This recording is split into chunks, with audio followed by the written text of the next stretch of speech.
Isang mapagparang araw po sa ating lahat. Nagsimula po ang journey ko with Jesus noong November 1, 2016 sa Abu Dhabi, UAE. November 1 po sa mundo ay araw ng paggunita sa mga yumao. Pero itong araw po para sa akin ay ang muli kong pagkabuhay because the Lord has taken me from darkness to light. Mula pa po nung nagpunta kami ng Abu Dhabi, ang purpose na po talaga na nasa puso namin ay mabigyan ng magandang kinabukasan ng aming mga anak. Ngunit nang ako ay nakakilala sa Panginoon, nagbago na po ang lahat. Lagi pong yung will po ni Lord ang aking itinatanong. Hindi ko po pinipilit yung sarili ko pong will. At dahil sa pagtagal pa po namin sa Abu Dhabi, mas lalong tumitindi ang pangungulila ko sa mga bata. Pero ang sabi po sa akin ng Panginoon, when the time is right, I, the Lord, will make it happen. At pinanghawakan ko po ang salita niyang ito. Sa murang edad ko po, sa pagkakilala po sa Panginoon, I'm only 3 months old po as a Christian nang una pong masubukan ng aking pananampalataya. Si Ate Kat po yung nasa left na naka-stripes ay nagkaroon po ng brain tumor. While she was on the hospital bed, tinanong niya ako, meron bang gamot na pwedeng mag-alis ng nararamdaman ko na to? Dahil hindi na po siya makadilat at suka na po siya ng suka. Sinagot ko po siya na tanging ang Panginoong Jesus lamang ang may kaya na pagalingin siya. And praise the Lord po dahil ngayon po, hanggang ngayon po, healthy pa po si Ate Kat, and I know that the Lord is doing something great in her life. At yun po, yung sumunod na picture po si Brother Edwin po and si Elisha. Mag-ama po sila at sila po ang aking mga mentor po sa pag-worship kay Lord. And si Brother Edwin po, bago po mangyari yan, pinilit niya po yung isama sa list po ng kakantahin nila sa Tuesday service ang Kailan Pa. Kailan pa ibibigay. So yun po yung song. And right after po nung pagkanta niya nung song na yun, habang nandun pa po siya nakatayo sa harap and nakapikit po kaming lahat, bumulong po sa akin yung Holy Spirit na idilat ko po yung mata ko dahil na-stroke po siya. Direct to the point. Syempre po ako parang ayoko po maniwala kasi, teka lang, ang pangit po kasing pakinggan kung tutuusin. Pero when I open my eyes, ngiwi na po yung bibig niya. Ang dami po, ang bilis ng pangyayari. And everyone po thought, kahit ang doctor po, nagbigay po ng warning na baka hindi po siya makasurvive. And one day, nung ako po ay nasa toilet, nanalangin po ako ng taimtim sa Panginoon na, Lord, bakit parang iba po ang sinasabi mo sa puso ko? And the Lord had given me this verse po, na sabi niya nga po, na kahit kasing liit lang na mustard seed yung pananampalataya ako, basta walang doubt, may tiwala ako sa Kanya ng buo. Walang imposible sa Kanya. It can move mountain. Nanindigan po ako sa pananampalataya ko na yun, pero in silent po, na between me and the Lord lang po. Nagpatuloy po ako na nakipag-communicate kay Lord, na nalangin po sa Kanya. Naghintay na maisakatuparan po niya ito. At hanggang ngayon, praise the Lord po, buhay po si Tito Edwin at kasama na po niya ang kanyang may bahay. And sa kasagsagan po ng pangyayari yan kay Tito Edwin, nakilala ko po si Jessa. The Holy Spirit lead me to her room. Dahil nga po doon sa listahan po sa ICU, 2 lang po silang Pilipino. And ganun na lang po yung eagerness ko na mapuntahan po yung room niya. She has stage 4 lung cancer. And tinanggap po niya ang Panginoong Jesus sa kanyang puso bago po siya kunin. Really, our God is mighty to save. Dumating ang panahon na kailangan ko pong umuwi. Nawalan po ako ng trabaho for 6 months sa Abu Dhabi. At pinanghawakan ko lang po ang Panginoon. Hindi niya kami ginutom kahit kailan.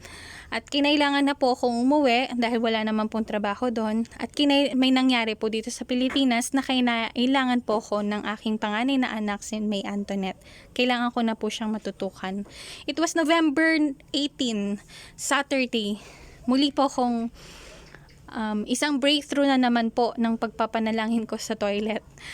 So, yun po. Lord, sabi ko, Sunday na bukas, wala pa ako nahanap na church, Papa God. Paano po yun? Sana po yung ibibigay niyo po sa akin, sa bayan lang. Tsaka kung saan ko po kayo mas makikilala at mas magiging malalim ang relasyon ko po sa inyo. Kasi yun lang po yung gusto kong mangyari. Yun lang yung dinedesire kong mangyari. Na mas makilala ka pa, mas maging malalim pa sa'yo.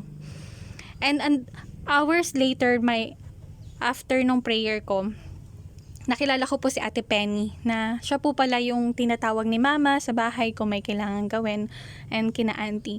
So yun po, in-invite niya ako sa church kasi nga po nabanggit ko na naghahanap ako ng church. Tapos natuwa po kasi sinabi nga po sa bayan. Then yun po, November 19, 2017, nang una ko po makulala sila Pastora LV. Ito po talaga yung picture nun, yung araw na yun na una ko silang na-meet. Naka-red po siya. Pag open po kasi ng pinto, ito po yung lumiwanag yung ngiti ni Pastor LV doon sa pintuan. Ang laki ng ngiti niya. Nagliliwanag yung ngipin niya sa pag-ngiti, sa pag-welcome sa aming mag-ina. So yun po, doon ko po nakilala sila Sister Lisa, Brother Gary, Gabriel, Jedi, sa mga Rendon family, Sister Glenda, yun po. And doon ko rin po nakilala ang ating pinakamamahal na Chief Pastora, si Dr. Eleanor, and si Pastora Chat po, at ang ating covering church po, ang Manna from Heaven Center. Sa paglipas ng panahon, dahan-dahan pong nawala ang mga kabataan. Dumating sa punto na gusto kong sisihin ang sarili ko na, Lord, malas ba ako? Bakit mula nang dumating ako, tsaka naman sila nagkakawalaan? May mali ba sa ginagawa ko sa kanila, Lord? Kasalanan ko ba? Pero hindi pala galing kay Lord yung mga ganong doubt, yung mga ganong pakiramdam. So, I still nag-focus pa rin po ako doon na I came to the church because of Jesus, because I want to follow Jesus. I want to know more about Jesus. So, yun po. Kaya nag-focus lang po ako dun sa goal na yun. And sooner po, nagamit po ako, si Tonet, and naidala ko rin po sa church ang aking asawa nung siya po ay pinauuwi ng ating Panginoon. Dito ko po natutunan na mas mahalin ang ating mga leaders, ang ating mga kapwa, ang ating mga kabataan, and naging bold rin po ako. Hindi na ako nahihiya na mag-invite sa family ko na mag-pray kami together. So praise the Lord po. And the power of prayer. Grabe po yung ginawa ni Lord sa bawat isa sa atin, na hindi po natin namalayan na nalangin tayo sa church, sa mga bahay, sa ating pamilya, sa community, even in the community. And ito po pala ay isang malaking preparasyon para sa magaganap sa 5781 at sa mga susunod pang mga taon. And naalala ko po, pinag-pray po ako nila Doc sa bahay po nila Pastora LV, Brother Gary, and Sister Lisa. Tinanong po ako ni Doc kung ano po yung gusto kong ipapanalangin po nila sa akin. At sabi ko po, purify my heart. Tinanong po ako ni Doc, sigurado ka? Fire yan. Sabi ko po, yes po Doc. Ito po ang aking nais. And dun po, nagsimula ang lahat. Kasi sabi ko po, whatever it takes, Lord, maging malalim lang ako sa'yo. Okay lang, Lord. Kakayanin ko, basta wag mo kong iiwan. So dumating po ang unang try kung mag-OB ako kay Lord. Nag-enroll po ako para mag-aral ng education dahil sa aming 4 na magkakapatid, ako lang po ang walang diploma. At yung motibo ko po sa pag-enroll ay para may regalo sa magulang ko at mabigyan ng magandang kinabukasan ng aking mga anak. Dumating po ang anniversary ng Jesus Generation. Sinabi po ni Dr. Ruti, nag-prophesy po siya na kung sino ang mga nagde-desire na mag-aral, ipo-provide ni Lord yung lahat ng kailangan. Maya-maya po, after po nun, lumapit po sa akin si Pastora at niyakap niya po ako. At may na-receive nga po siya na warning from the Lord. Sinabi po, yung panaginip ko po daw na malaking wave at pinipilit kong abutin ng aking anak at ang aking ina na nasa tabi ng school, is a warning na kapag tinuloy ko ang pag-aaral ko, ay mapapalayo, parang ganun. Parang hindi desire ni Lord, hindi plano ni Lord na ituloy ko yung pag-aaral ko. Kahit masakit, sumunod ako. Na habang nandun ako sa registrars, umiiyak ako at habang kachat ko yung asawa ko, sinabi ko sa kanya, okay lang masaktan ako ng ganito. Basta takot akong sumuway sa Panginoon. Dahil alam ko na ang plano ng Panginoon ay mas makakabuti kaysa sa plano ko.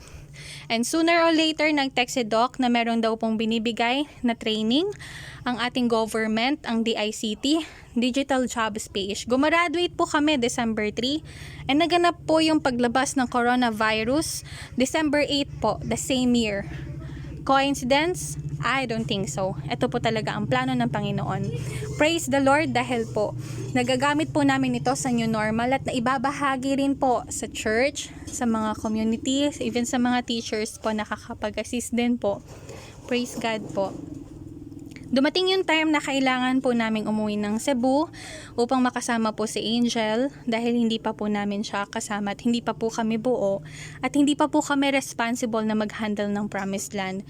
At ang binigay sa akin ng Panginoon, many are the plans in a person's heart, but it is the Lord's purpose that prevails.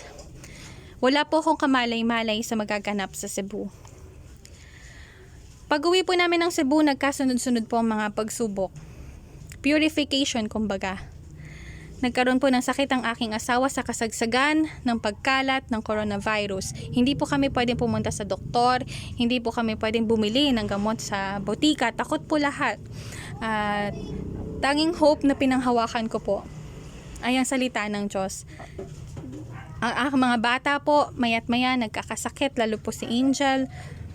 Pero hindi po kami pinabayaang gabayan ng ating mga leaders na sina Doc, Pastora Chat, si Pastora Elvis, si Sister Lisa, si Brother Gary, family nila Brother Gary, si Gabe, si Jedy. Hindi po sila tumigil na suportahan po ang bawat pamilya na ipanalangin po. Kaya glory to God for their hearts. At dumating rin po ang isa sa pinakamalaking pagsubok sa akin. Nag-pregnancy test po ako ng August 14 at ito po ay nag-positive. The day before po ng aking ultrasound, nanaginip po ako na wala daw laman ang tiyan ko. And it came to pass po, nangyari nga po na nung nag-ultrasound ako, wala po makitang baby na nabuo ang doktor. Pero alam ko po na ramdam ko po yung presensya ng Panginoon sa lahat ng pagsubok na dinaanan ng pamilya namin. Hindi niya po kami iniwan. Hindi niya kami pinabayaan. Iningatan niya po ang bawat isa sa amin. At ito po ang binigay niya sa aking asawa na verse. Kahit mga leon daw po nagkukulang ng pagkain, pero kahit kailan hindi kukulangin ng mabubuting bagay ang mga nagtiwala at nagtitiwala sa Panginoon. Wala po kaming trabaho pareho pero ni minsan hindi po kami nawalan ng pagkain sa pagkainan. Ganyan po kabuti ang ating Panginoon. Sa kabila po ng lahat ng mga pinagdaanan, yung ngiti, yung joy, yung peace, yung love, yung harmony, andun po kasi yun yung binigay ng Panginoon sa amin. Na kahit yung paligid kung titignan mo, pwede ka nang sumuko. Pero yung ginagawa ng Diyos sa puso ng bawat isa sa amin, hindi kayang bilhin sa botika, hindi kayang bilhin sa grocery. Tulay po na napakadakila ng ating Panginoon. To God be all the glory. Ito po, kami na po ang Camp Wagi at naririto na po kami sa Santa Barbara muli at kasama na po namin si Angel. Buo na po ang aming pamilya at ang genuine legacy na gusto kong iwanan sa mga generations to come, sa mga anak nila at mga magiging anak nila na magkaroon ng malalim na relasyon sa Panginoon. Maraming salamat po. Napaka-powerful po ng pangako ng ating Panginoon. To God be all the glory.